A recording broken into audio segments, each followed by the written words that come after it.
Welcome my channel. Tonight's story begins with a simple purchase that should have ended quietly, but instead unleashed fear, secrecy, and death. At a late-era slave auction, a plantation owner believed he was buying the last enslaved woman available, someone broken by time and history. But her past carried truths far more dangerous than he could ever imagine.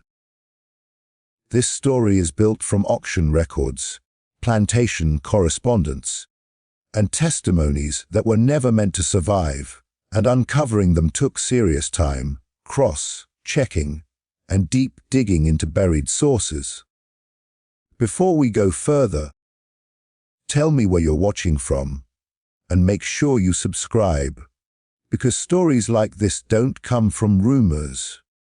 They come from real documents history tried to erase. The auction took place at the very edge of an era that was already collapsing.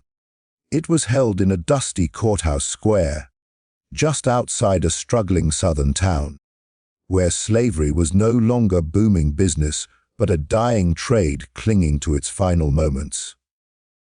By this point, most buyers had already secured what they wanted, and many had stopped attending auctions altogether, sensing that the system itself was nearing its end. That was why this auction was small, quiet, and strangely tense. Only a handful of men stood in the crowd, their faces hard, their eyes tired, as if they were watching something they already knew should not exist anymore. When the last enslaved woman was brought forward, there was no dramatic announcement, no proud inspection, no eager murmurs. She was older than most expected, her posture straight but guarded, her eyes lowered not in submission, but calculation. The auctioneer cleared his throat and announced her simply as the final lot. That alone unsettled the crowd. Final meant no replacements, no future purchases, no correcting a mistake if one was made. This was it. Whatever you bought here, you were stuck with. The woman did not cry. She did not plead. She did not even look at the men watching her. That absence of fear was the first thing that made the buyers uneasy. Most enslaved people at auction showed some visible reaction: despair, anger, resignation. She showed none of it. Her stillness was unnatural, like someone who already knew the outcome and had accepted it long before stepping onto the platform. When the bidding began, it was slow and reluctant. One man raised his hand, then lowered it when the auctioneer repeated the opening price. Another shook his head outright. Someone muttered that she was trouble, though no one could explain why. There were rumors, always rumors, that she had passed through multiple plantations, that she had been returned, sold off, or quietly removed under questionable circumstances. But nothing official appeared in the paperwork. Her records were thin, almost suspiciously clean, as if large portions of her past had been deliberately erased. The plantation owner, who ultimately bought her, had not planned to bid at all. He had come only to observe, to see what remained of a system he had benefited from his entire life. But when he saw her standing there alone, ignored and unwanted, something shifted. He later claimed it was pity. Others believed it was pride, the desire to own what no one else would touch. Either way, when he raised his hand, the room went silent. No one challenged him. The gavel fell quickly, almost too quickly, as if everyone wanted the transaction finished and forgotten. As the woman stepped down from the platform, she finally lifted her eyes, not to the auctioneer, not to the crowd, but directly to the man who had bought her. Those who saw it said the look was unsettling. It wasn't hatred. It wasn't fear. It was recognition, as if she already knew him, or at least knew what kind of man he was. The owner later admitted that in that moment, he felt a chill run through him, an instinctive sense that he had just crossed a line he did not understand. On the ride back to the plantation, she remained silent. Chains rattled softly with the movement of the wagon, but she never once asked where she was being taken. That, too, disturbed him. Most new arrivals asked questions, begged for mercy, or broke down entirely. She did none of it. Instead, she watched the passing land with quiet intensity, memorizing it, as though confirming something she had already seen in her mind. When they reached the plantation gates, she stepped down without being told. The overseer joked nervously that she walked like she'd been there before. No one laughed. The owner noticed small details then. The scars on her hands that didn't look like field injuries. The faint marks around her wrists that suggested restraint far heavier than plantation chains. The way she flinched not at raised voices, but at sudden silence. These were not the signs of ordinary hardship. They were the signs of someone who had survived something far worse. That night, as her name was recorded into the plantation ledger, the owner realized something else that unsettled him deeply. Her age, her origin, and her prior ownership were all vaguely listed, with dates that didn't quite line up. Entire years were missing. When he asked the clerk about it, the man shrugged and said, "Some histories don't like to stay written." It was said half as a joke, but it lingered in the air like a warning. By dawn, the plantation already felt different. Workers whispered that she had been awake all night, standing outside her quarters, staring toward the tree line. Someone claimed they heard her speaking softly in a language no one recognized. Another swore she had been humming a tune that made the dogs howl and the horses refuse their feed. The owner dismissed it all as superstition, but deep down, he knew the truth was far simpler and far more dangerous. He hadn't bought the last enslaved woman at auction.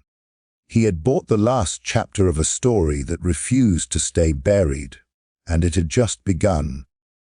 The warning signs didn't arrive all at once. They crept in slowly, disguised as small irregularities that could be ignored if one chose not to look too closely. At first, it was the paperwork. When the plantation owner asked for a fuller history of the woman he had purchased, the clerk provided a thin packet of documents that raised more questions than answers. Her name appeared to change from record to record, sometimes spelled differently, sometimes replaced entirely. Locations were listed without dates, and dates without locations. Entire owners were missing from the chain of sale, as if she had passed through hands that no one wanted acknowledged. When pressed, the clerk only said that some sellers had insisted certain details be left out for everyone's benefit. Then there were the people who had been present at the auction.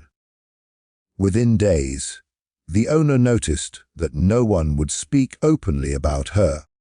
Men who had been willing to gossip about any other purchase suddenly went quiet when her name was mentioned. One buyer, after a long pause, muttered that she had been sent back twice before. Another claimed she had survived things no one else had. When the owner asked what that meant, the man crossed himself and refused to say more. Silence followed her like a shadow, and silence, the owner would soon learn, was rarely accidental. On the plantation itself, unease spread quickly. The enslaved workers noticed it first. They whispered among themselves that she was not like the others, that she carried something heavy with her. She did not ask questions about the rules, nor did she need instruction. She moved through the grounds as though she already knew where everything was, which paths to avoid, which doors would be locked, which overseers were cruelest. When asked where she had learned these things, she answered simply, "It's always the same."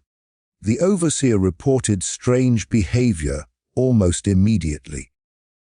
She completed her assigned tasks with precision, but never hurried and never resisted.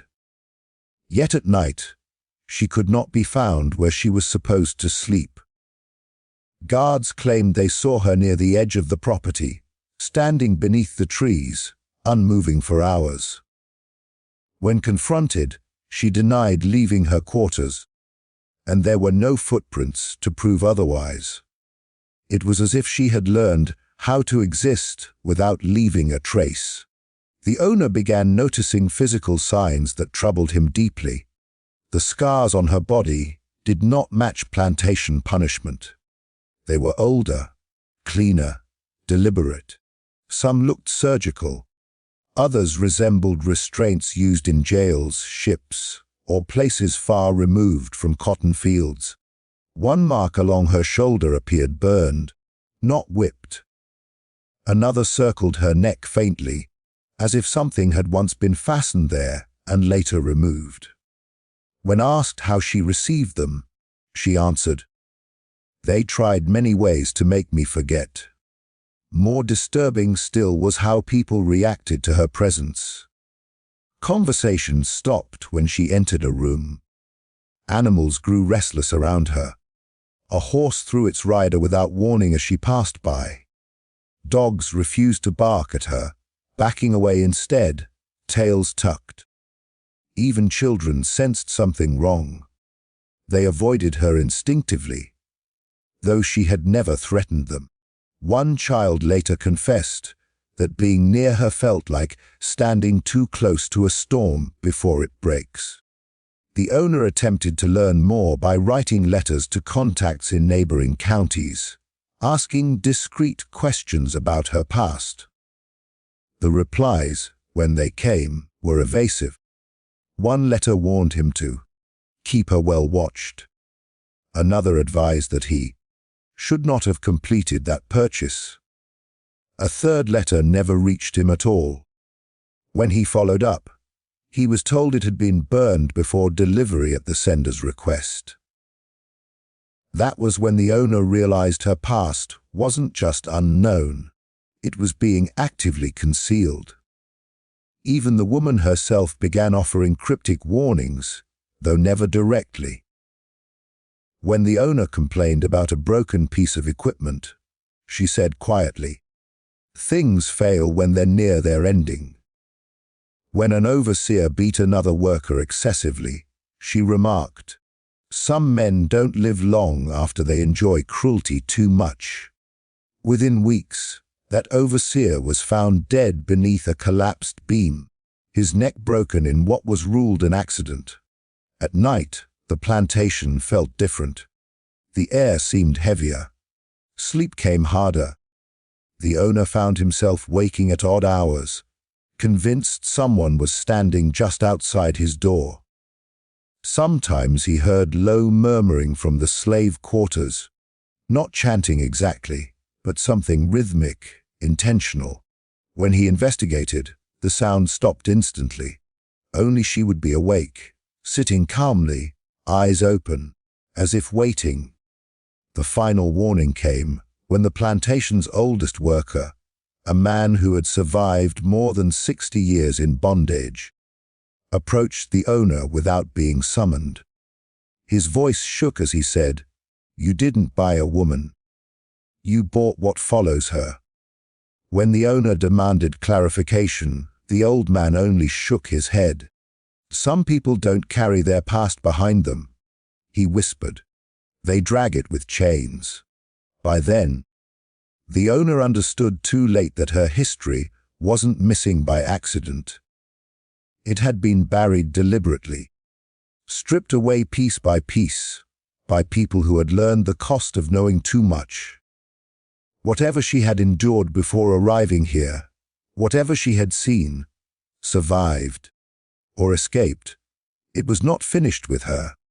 And now, by purchasing her, he had placed himself, his plantation, and everyone on it directly in its path. The changes didn't announce themselves loudly. They unfolded the way rot spreads through wood, quietly, patiently, until the structure beneath could no longer pretend it was sound. Within days of her arrival, routines that had held the plantation together for years began to slip. Work crews fell out of rhythm. Tools broke without explanation. Orders were misunderstood or ignored, even by workers who had never dared disobey before. The owner first blamed exhaustion, then incompetence. But deep down he sensed something else at work, something that had arrived with her and settled into the soil. The fields were the first to feel it. Cotton plants that had been healthy the week before began to yellow at the roots. Rows wilted unevenly, as if something beneath the ground were feeding selectively. Overseers swore they had followed the same planting and watering patterns as always. When they dug into the earth, they found nothing wrong, no insects, no disease. Yet the land no longer responded. One worker muttered that the ground didn't want to grow anymore. The phrase spread, whispered from mouth to mouth. Inside the plantation house, the atmosphere changed just as sharply. The owner's sleep grew restless. He woke from dreams he couldn't remember, heart racing, convinced he had heard footsteps in the hall. Doors that were locked at night were found open by morning. Candles burned down faster than usual, their wax pooling in strange shapes. Mirrors seemed to darken at the edges, as though refusing to reflect fully. The owner told himself it was stress, the war, the uncertainty, the weight of maintaining control, but he could not ignore the timing. None of this had happened before she arrived. The enslaved workers felt it more deeply. Some refused to eat food prepared on nights when she cooked. Others claimed they heard her moving through the quarters, long after everyone had settled, though no one ever saw her. A few swore they felt watched while they slept, not in a threatening way, but in a measuring one, as if something were counting breaths. When asked directly, she denied leaving her assigned area. Her voice was calm, steady, almost gentle. That calm frightened them more than anger ever could. Discipline began to fail. Overseers who prided themselves on fear and control found their authority slipping. Whips cracked, but the response was slower, dulled. One overseer complained that when he shouted, his voice felt swallowed by the air.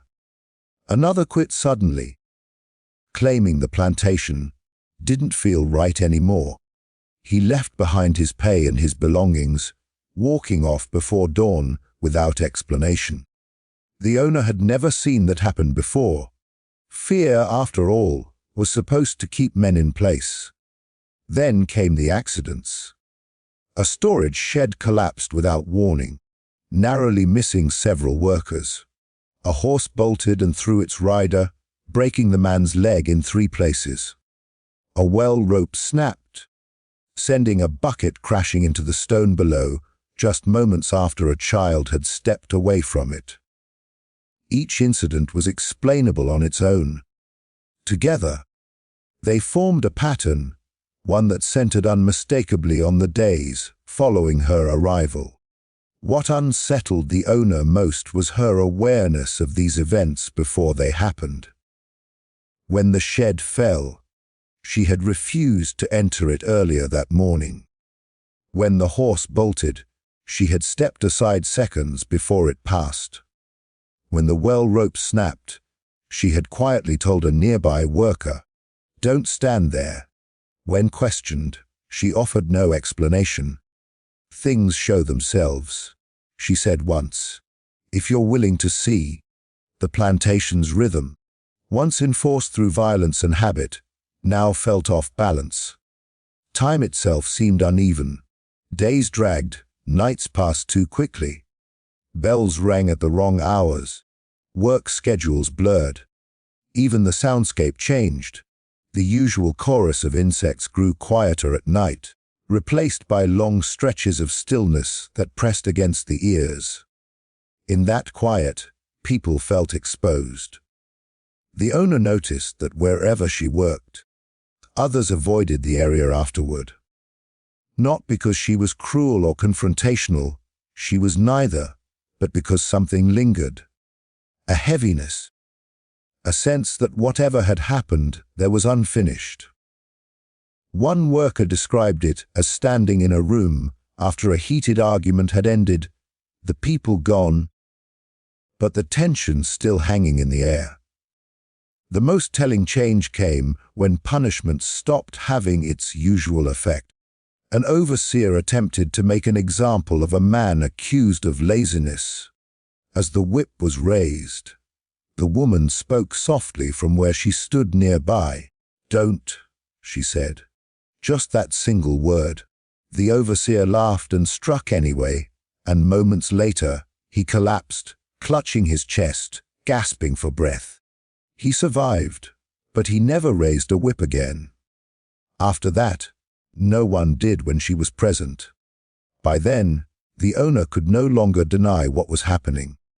The plantation was no longer entirely his. Control, the invisible force that had governed everything, was slipping through his fingers, and the most terrifying part was that she wasn't taking it by force.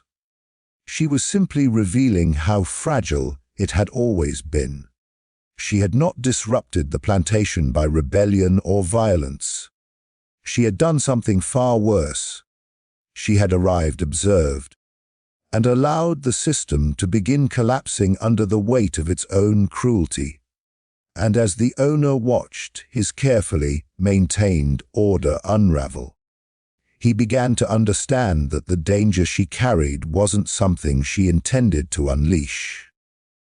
It was something that followed her, and now it had found a new place to settle.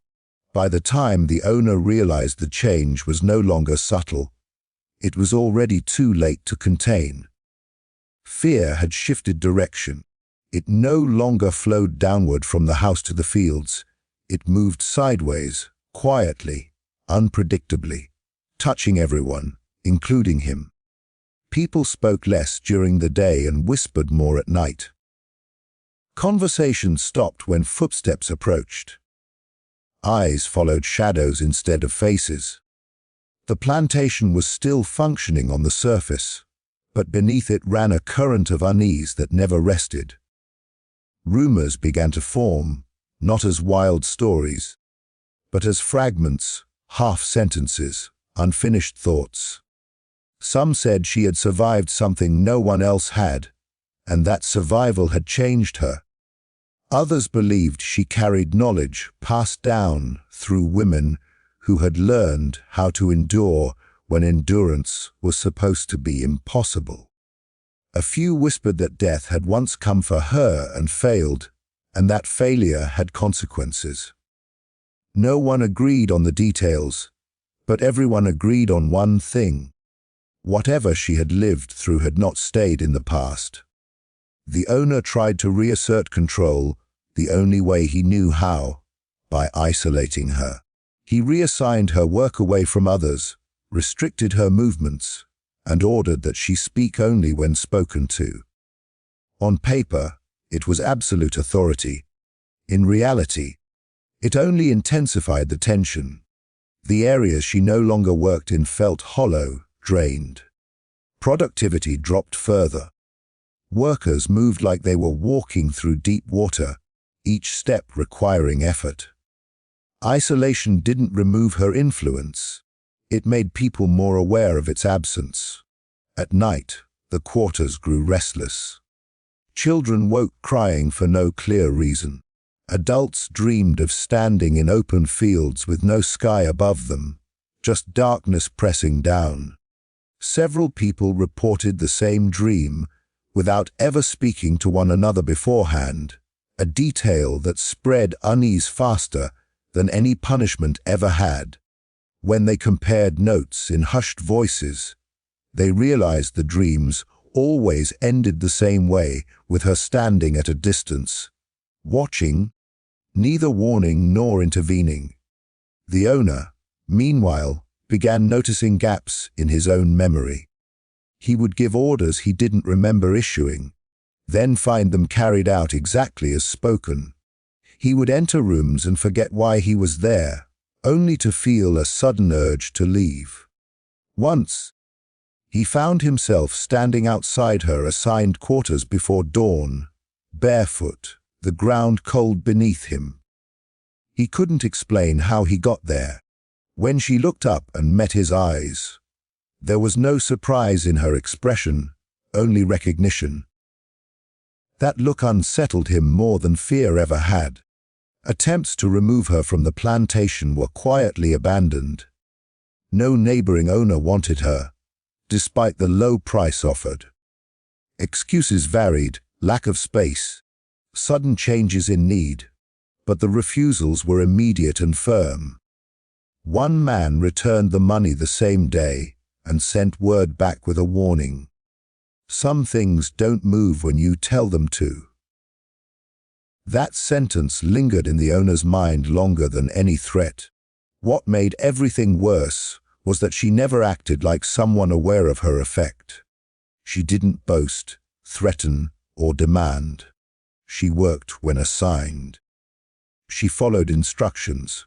She spoke politely, but there was a certainty in her presence, as though she understood the shape of things long before they revealed themselves. When asked questions meant to trap her, she answered simply, never giving more than was asked, and yet, somehow, giving too much.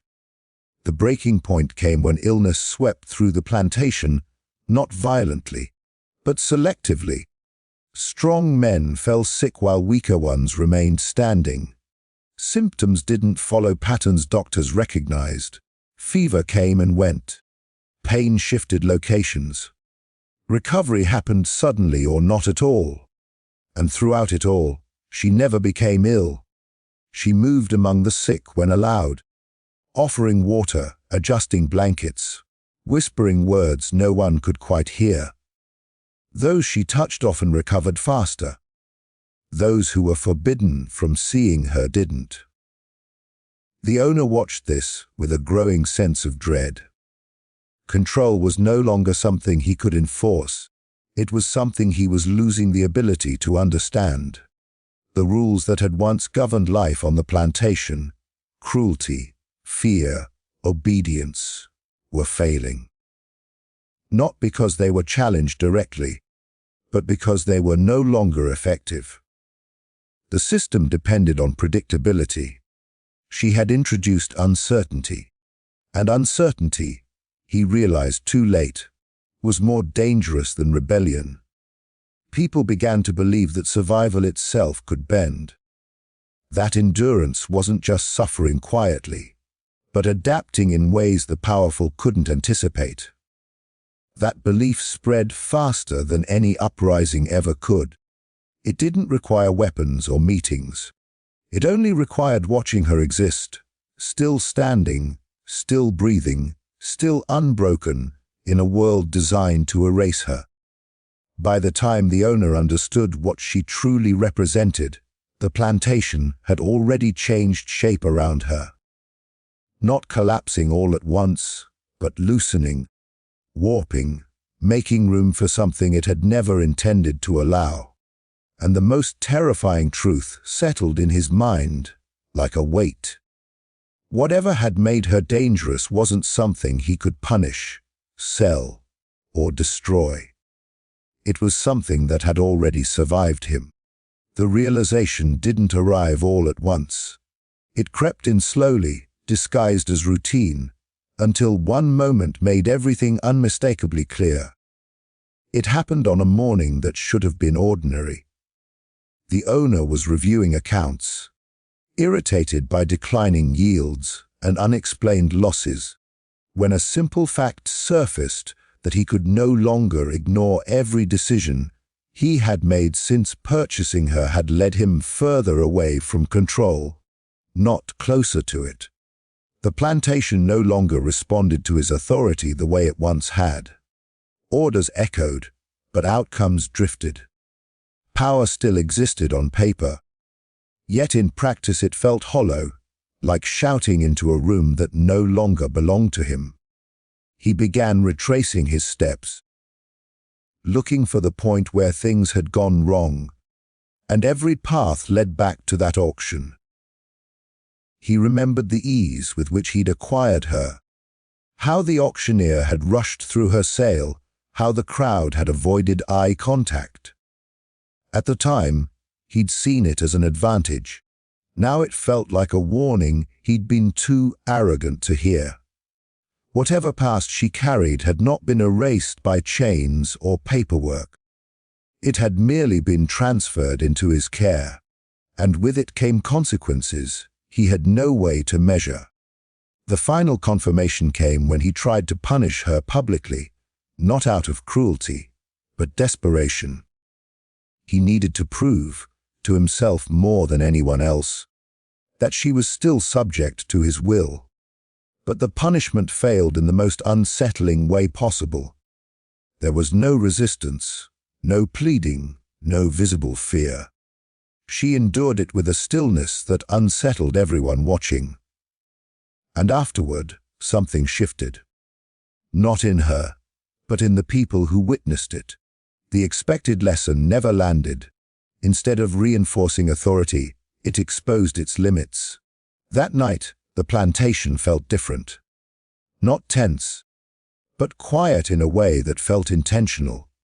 Lanterns burned lower. Footsteps softened. The owner lay awake, aware for the first time that fear had changed allegiance. It no longer lived in the quarters alone. It had crossed the invisible boundary into the house. He realized then that he wasn't afraid of her actions. He was afraid of what she represented, proof that some forms of power could survive without permission. He tried to convince himself that removing her would restore order. Selling her, sending her away, anything to reverse the mistake. But every attempt unraveled before it began. Paperwork disappeared. Messengers returned with excuses.